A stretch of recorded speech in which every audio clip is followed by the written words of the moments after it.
నమస్తే welcome to Liya news. ఏపీకి రాజధాని ఏర్పడడం వైసీపీకి ఇష్టం లేదా అంటే అవుననే సమాధానం వినిపిస్తోంది. రాజధాని నిర్మాణ పనులు ఎప్పటి నుంచి స్టార్ట్ అయ్యాయో మళ్ళీ వైసీపీ విష ప్రచారాన్ని స్టార్ట్ చేసింది.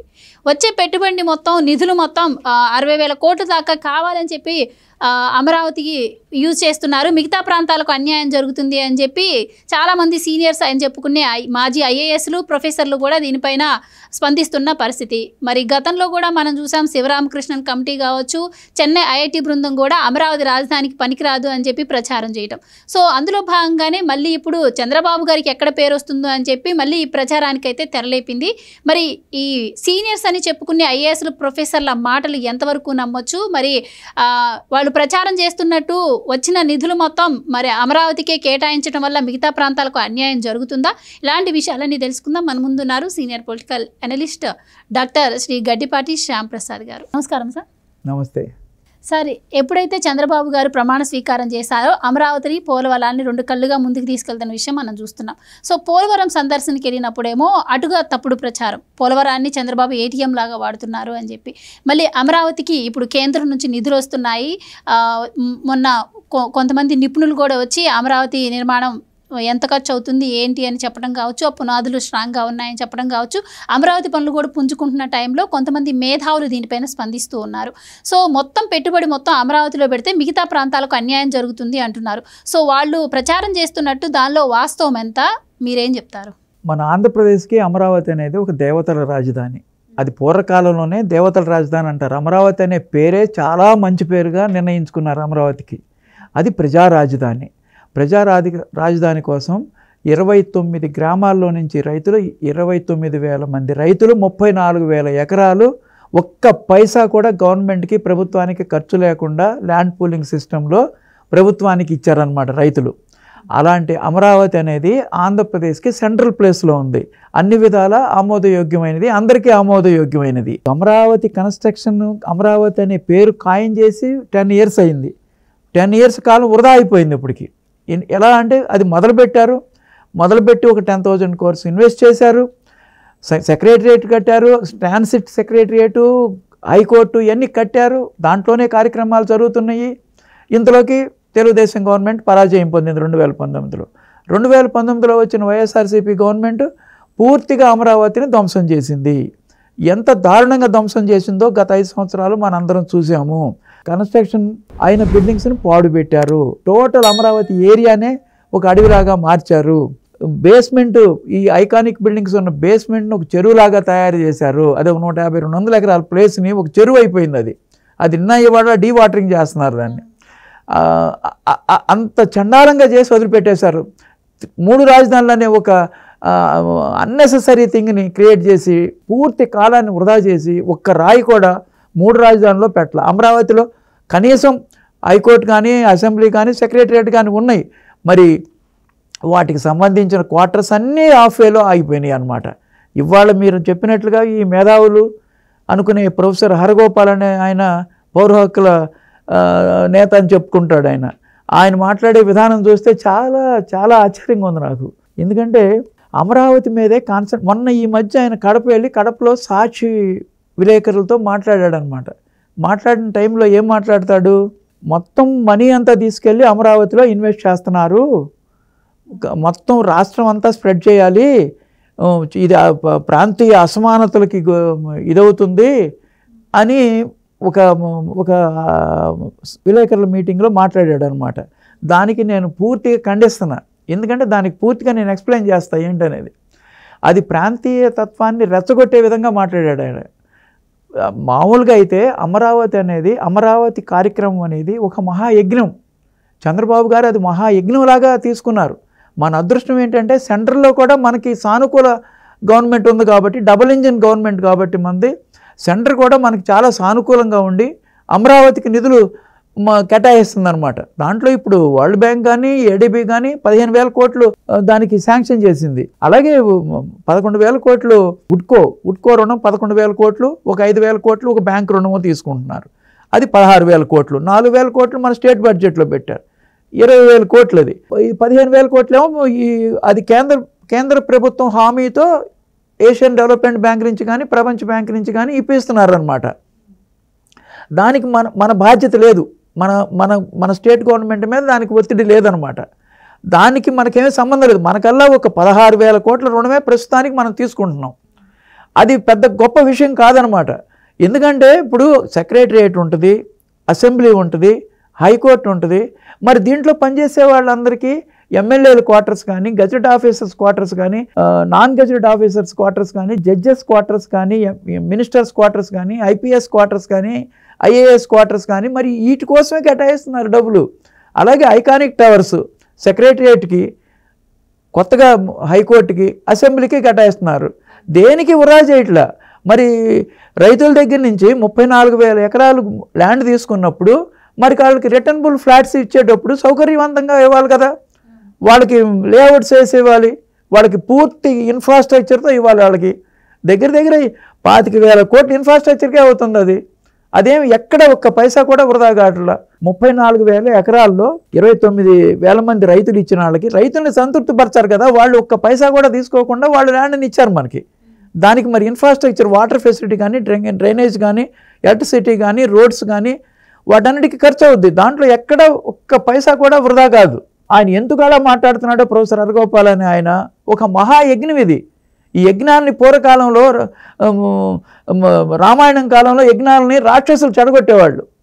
అప్పుడు రాముడు లాంటి వాళ్ళు వెళ్ళి ఆ రాక్షసులను చంపి ఆ యజ్ఞం సక్సెస్ఫుల్గా అయ్యేటట్టు చేసేవాళ్ళు. ఇప్పుడు మీరు చెప్తున్న దాన్ని బట్టి మనం ఇప్పుడు ఆంధ్రప్రదేశ్లో జరుగుతున్న పరిణామాలను గమనిస్తే కేవలం రాజధాని మాత్రమే అమరావతికి వచ్చే పెట్టుబడులు కావచ్చు, కంపెనీలు కావచ్చు, అన్ని ప్రాంతాలకు సమానంగా తీసుకొస్తున్న పరిస్థితి మనం చూస్తున్నాం.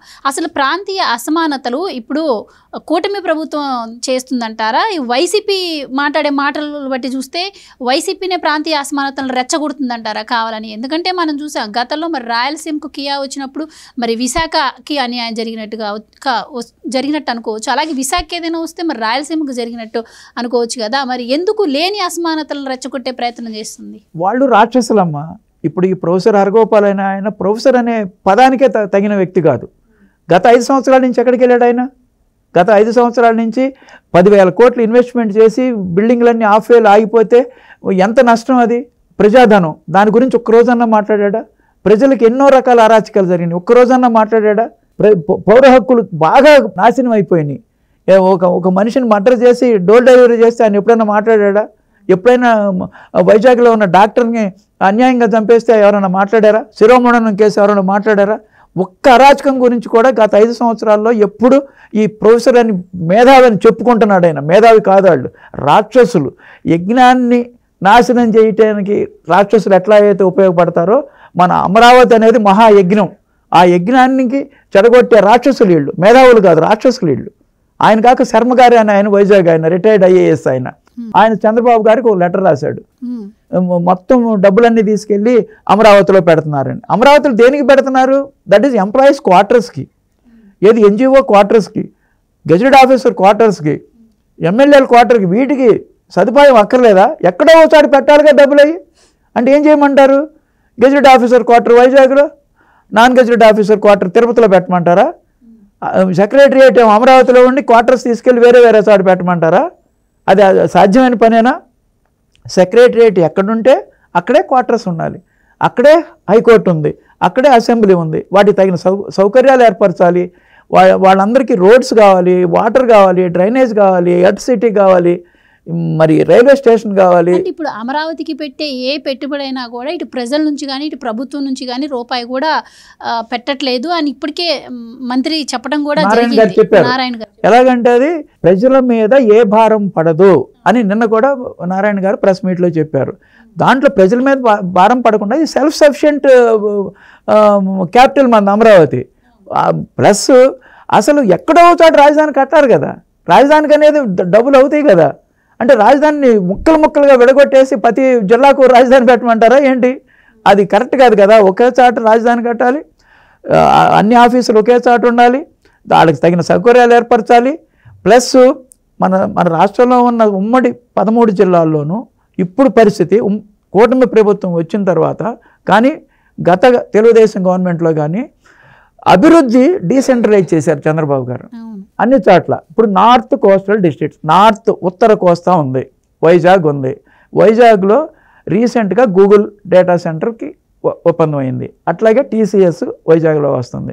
అట్లాగే ఎన్టీపీసీకి రేపు జనవరి 8వ తారీఖు ప్రధానమంత్రి గారిని పిలిచారు ఇవాళ చంద్రబాబు గారు, దాని శంకుస్థాపనకు వస్తున్నారు. అట్లాగే రైల్వే జోను వైజాగ్లో పెడుతున్నారు, దానికి శంకుస్థాపన 8వ తారీఖు చేయబోతున్నారు.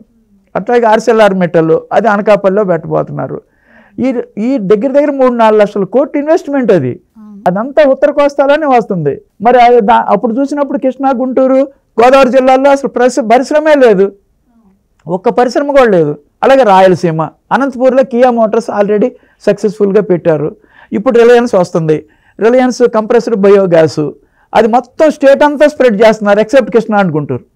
అది ఎక్కడ వేస్ట్ ప్లాంట్స్ ఉన్నాయో అక్కడ పెడుతున్నారు. అది ఉత్తర కోస్తాలో మేజర్ ప్లాంట్స్ వస్తున్నాయి. 500 ప్లాంట్స్ పెట్టబోతున్నారు రిలయన్స్ సిబిజీ కంప్రెస్డ్ బయోగ్యాస్. దాంట్లో మేజర్ పార్ట్ ఉత్తర కోస్తా రాయలసీమలో పెట్టబోతున్నారు, ప్రకాశం జిల్లాలో కూడా పెట్టబోతున్నారు. అలా ప్రతి ఇండస్ట్రీ స్ప్రెడ్ చేశారు. అలాగే శ్రీ సిటీ ఎక్కడుంది? శ్రీ సిటీ ఎక్కడుందమ్మా? చిత్తూరు జిల్లాలో ఉంది. శ్రీ సిటీలో ఇసుజు ఉంది. ఈ ఇసుజు లాంటి, కాల్గేట్ లాంటి చాలా పరిశ్రమలు బ్రహ్మాండంగా ఉన్నాయి అక్కడ. ఈ మధ్య డైకాన్ వచ్చింది, ఎల్జీ వస్తున్నాయి. దగ్గర అక్కడ 300-400 పరిశ్రమలు ఉన్నాయి. మరి సెల్ కంపెనీస్ అన్నీ చిత్తూరు జిల్లాలోనే ఉన్నాయి, ఎలక్ట్రానిక్స్ మొత్తం. అలాగే ఓర్వకల్లు ఒక నోట్ ఇచ్చారు, అలాగే కొప్పర్తి ఒక నోట్ ఇచ్చారు. కొప్పర్తి కడప జిల్లా ఉంది, ఓర్వకల్లు కర్నూలు జిల్లాలో ఉంది, దానికి 6,000 కోట్లు కేటాయించింది కేంద్రం. అలాగే సోలార్ ఎనర్జీ ప్లాంట్ అంతా కర్నూలులో ఉంది. మరి అన్ని ఇండస్ట్రీ మొత్తం రాయలసీమలోనే ఉంది, అన్ని మిగతా ఇండస్ట్రీస్ వైజాగ్లో ఉన్నాయి. మరి విమానాశ్రయం, ఇంటర్నేషనల్ విమానాశ్రయం భోగాపురం, విజయనగరం జిల్లాలో ఉంది. అసలు గుంటూరు జిల్లాలో అసలు పరిశ్రమ ఎక్కడుందమ్మా? అసలు కనీసం అడ్మినిస్ట్రేటివ్ ఆఫీస్ కూడా ఉండక్కర్లేదా? అడ్మినిస్ట్రేటివ్ ఆఫీస్కి ఉంటే డబ్బులన్నీ అక్కడ తీసుకొచ్చి పెడతానట. ఆయనేం ప్రొఫెసర్ అండి, ఆయన ఏం మాట్లాడతాడు? ఈయన రిటైర్డ్ ఐఏఎస్ అంట. ఫస్ట్ టైం కూడా కాదండి, అమరావతి గురించి ఎప్పుడు వచ్చినా కూడా ఆయన ఒక్క విషయంలోనే ఆయన స్పందిస్తూ వస్తున్నారు. సో మేధావులు స్పందించారు అంటే ఇలాంటి ప్రొఫెసర్లు అలాంటి జనాల్లోకి వెళ్ళే ఛాన్స్ కూడా ఉంటుంది కాబట్టి ఆయన రంగంలోకి దిగుతున్నారని కూడా. అప్పుడు రాక్షసులు యజ్ఞాలు పాడు చేసేవాళ్ళు, ఇప్పుడు ఇది మహాయజ్ఞం అమరావతి అనేది. ఆయన కూడా నేను ప్రొఫెసర్ అనే మాట అనలేమన్నా. ప్రొఫెసర్స్ అలా లాజికల్గా థింక్ చేస్తారు. ప్రొఫెసర్స్ అనేవాళ్ళు లాజికల్గా థింక్ చేస్తారు, ఇలా ఎప్పుడు థింక్ చేయరు. నాశనం ఏదో ఒక యాక్టివిటీ జరగాలి. 5 సంవత్సరాల్లో ఏమీ జరగల, స్టేట్లో ఒక్క రాయి కూడా జరగల. చక్కగా ఒక సంకల్ప బలంతో, మంచి కేంద్ర ప్రభుత్వ సహకారంతో చక్కగా ఫండ్స్ తెచ్చుకొని సుబ్మాంట రాజధాని ప్రారంభించబోతుంటే ఇలాంటి మాటలు మాట్లాడుతుంటే మంచిది కాదు. అది రాక్షసులు కనుక యజ్ఞాన్ని చెడగొట్టడం ఎట్లా చేస్తారో ఈ మాట్లాడిన వాళ్ళు రాక్షసులు లాంటి వాళ్ళుగా నేను పోలుస్తున్నాను అనమాట. వాళ్ళు ఏమనుకున్నా సరే, ఎందుకైనా సరే వాళ్ళతో చర్చకి ఎప్పుడైనా సరే, ఎలాంటి టైంలోనైనా నేను రెడీ, వాళ్ళని రమ్మనండి. ఆయన ఐఏఎస్ రిటైర్డ్ శర్మ గారిని అయినా సరే, ఈ ప్రొఫెసర్ హరగోపాల్ అయినా సరే. ఎందుకు మాట్లాడతారట అంటే క్యాపిటల్ కట్టొద్దా? ఆంధ్రప్రదేశ్ క్యాపిటల్ ఉండొద్దా? క్యాపిటల్ కావాలి కదా ఆంధ్రాకి, దానికి ఖర్చు అవుద్ది కదా. ఒక బిల్డింగ్ కడితే ఖర్చు అవుదా? మరి క్వార్టర్స్ ఎక్కలేదా? ప్రొఫెసర్ అని చెప్పుకునే వాళ్ళు 5 ఏళ్లలో జగన్మోహన్ రెడ్డి ఎక్కడో ఇటుక రాయి పెట్టకపోయినా కూడా అడగలేదు, ఒక్కసారి కూడా ఒక్క కామెంట్ కూడా అసలు రాలే. అసలు ఎందుకు ఇంత ఖర్చు పెట్టి భవనాల్ని హాఫ్ హార్టెడ్గా వదిలేశారని కూడా ఒక్కసారి కూడా అడగల. అటువంటి వాళ్ళని మనం ప్రొఫెసర్స్ అంటామా? కాబట్టి ఈ విష ప్రచారాన్ని విషం చెమ్ముతున్నారు వాళ్ళు అమరావతి మీద. అమరావతికి చూడండి అసలు ఎన్ని అడ్డంకులు. మొదలుపెట్టి 10 సంవత్సరాలు అయింది. పాపం చంద్రబాబు గారు 2015-2016లో బిగిన్ చేసి అప్పుడు గ్రీన్ ట్రిబ్యునల్ అని కేసులు అది మొదలు పెట్టేటప్పటికే 16వ సంవత్సరం 1 or 2 yearsలోనే కంప్లీట్ చేశారు. అండ్ ఇంకోటి ఇన్సైడర్ ట్రేడింగ్ జరిగింది అమరావతి భూముల్లో అని ప్రచారం చేశారు గతంలో. ఇప్పుడు చూస్తే ఎక్కడ కూడా ఏ ప్రాంతంలో పెట్టుబడి పెట్టడానికి వచ్చినా కూడా అక్కడ భూములు కేటాయింపులో ప్రజలను భాగస్వాములు చేయండి అని చెప్పి బాబు గారు చెప్పడం జరిగింది, కంపెనీ ప్రతినిధులకు కావచ్చు. సో మరి దీన్ని బట్టి అర్థం చేసుకోవచ్చా వాళ్ళు చేసిన తప్పుడు ప్రచారం అని? ఎక్కడైనా కూడా ఆయన ప్రజలను భాగస్వాములు చేయడానికే ట్రై చేస్తున్నారు. ఎక్సలెంట్ అమ్మా. ఎందుకంటే ఇప్పుడు ప్రతి జిల్లాలోనూ ఇండస్ట్రియల్ ఇది పెట్టమంటున్నారు, ఇండస్ట్రియల్ పార్క్స్. ఆ ఇండస్ట్రియల్ పార్క్స్ కూడా ప్రజల్ని ఆ ల్యాండ్స్ ఎవరికైతే ఉన్నాయో పూలింగ్లో తీసుకుని వాళ్ళని కూడా పార్ట్నర్షిప్ చేసుకోమంటున్నారు అనమాట. అంటే ప్రతి ఒక్కళ్ళు నాది ఇండస్ట్రీ అనే ఫీలింగ్ తీసుకొస్తారనమాట. అందుకని ప్రతి జిల్లాలోనూ ఇండస్ట్రియల్ పార్క్ కనుక 1000 ఎకరం తీసుకున్నారనుకోండి, రైతుల దగ్గర తీసుకున్నారనుకోండి, వీళ్ళకి కూడా షేర్ ఉంటుంది. ఆ భూమి ఇచ్చారు కాబట్టి. ఇప్పుడు క్యాపిటల్లో ఎట్లయితే ల్యాండ్ పూలింగ్ చేసినప్పుడు వాళ్ళకి ఎట్లాగైతే క్యాపిటల్లో షేర్ ఉందో అలాగే ఇండస్ట్రియల్ ప్లేస్ ప్రతి జిల్లాలోనూ ఉంటుందన్నమాట. అది ఒక్కటే కాదమ్మా, ఇప్పుడు 50,000 మందికి ఇది ఇళ్ళు కట్టించడానికి సైట్లు అమరావతిలో పెట్టడానికి R5 జోన్ అని ఒకటి పెట్టి అమరావతిని నాశనం చేయాలనే ఉద్దేశంతో పెట్టారు. అప్పుడు మాట్లాడారా ఇళ్ళు? మాట్లాడలా. ఆల్రెడీ హుడ్కో ఇళ్ళు 5,000 ఇళ్ళు క్యాపిటల్లో కట్టారు. ఎప్పుడైనా సరే పేదవాళ్ళకి కట్టాలనే ఉద్దేశమే అమరావతి మాస్టర్ ప్లాన్లో ఉంది. అది ఉంది. ఎలాగంటే మాస్టర్ ప్లాన్ మొత్తం ఇంప్లిమెంట్ చేసిన తర్వాత 5% ల్యాండ్లో హుడ్కో ఇళ్ళు కట్టి పేదలకు ఇస్తారనమాట. అలా ఎంతో సిస్టమేటిక్గా ఒక లైన్ ప్రకారం చక్కగా వెళ్తుంది. క్యాపిటల్ ఎంత బాగుందంటే చూడటానికి ఇప్పుడు విద్యాలయాలన్నీ ఎస్ఆర్ఎం యూనివర్సిటీ, విట్టు, మరి అమృత, ఎన్ఐడి, ఇప్పుడు మళ్ళీ ప్లస్ ఇప్పుడు XLRI వస్తుంది, తర్వాత బిట్స్ పిలాని వస్తుంది, అట్లాగే మెడికల్ ఐఎమ్స్ ఉంది, అలాగే క్యాన్సర్ హాస్పిటల్ బసవతారంగం వస్తుంది, అట్లాగే ESI హాస్పిటల్ శాంక్షన్ అయింది. ఒకటి కాదు, ఇప్పుడు గూగుల్తో ఒప్పందం కుదుర్చుకున్నారు RTGS, రియల్ టైమ్ గవర్నెన్స్తో. మన గవర్నెన్స్ మొత్తం గూగుల్ వాళ్ళ దీనివల్ల జరుగుద్ది అనమాట. మొత్తం స్టేట్ అంతా across the state Google essential course తీసుకుంటారనమాట. ఎక్కడ సెంట్రలైజ్డ్ లేదు డెవలప్మెంట్ అంతా స్టేట్ అంతా ఉంది. ఇందా మనం చెప్పుకున్నట్లుగా ఉత్తర కోస్తాలో హయ్యెస్ట్ ఇన్వెస్ట్మెంట్ చేస్తున్నాం, అట్లాగే రాయలసీమ మొత్తం ఇండస్ట్రీస్ చేస్తున్నాం. ఒక్క సెంట్రలైజ్డ్ పార్ట్లో ఉంది కాబట్టి అమరావతి గుంటూరు జిల్లాలో మనం అడ్మినిస్ట్రేటివ్గా మనం దానికి ఖర్చు పెడుతున్నారు. ఆ ఖర్చు కూడా ప్రజల మీద భారం వేయమంటున్నారు. అటువంటిప్పుడు వాళ్ళు చెప్పే మాటకి ఏమన్నా అర్థం ఉందా? ఎట్టి పరిస్థితుల్లో వాళ్ళు చేసే పనులు కానీ వాళ్ళు మాట్లాడిన దాని కానీ వాళ్ళు యజ్ఞాన్ని రాక్షసులు ఎట్లాగైతే పాడు చేస్తున్నారో ఇది మహాయజ్ఞం. ఈ మహాయజ్ఞాన్ని పాడు చేసే రాక్షసులు వీళ్ళు, అంతేనమాట. Thank you so much. నమస్తే. Please subscribe to Leo news for more videos.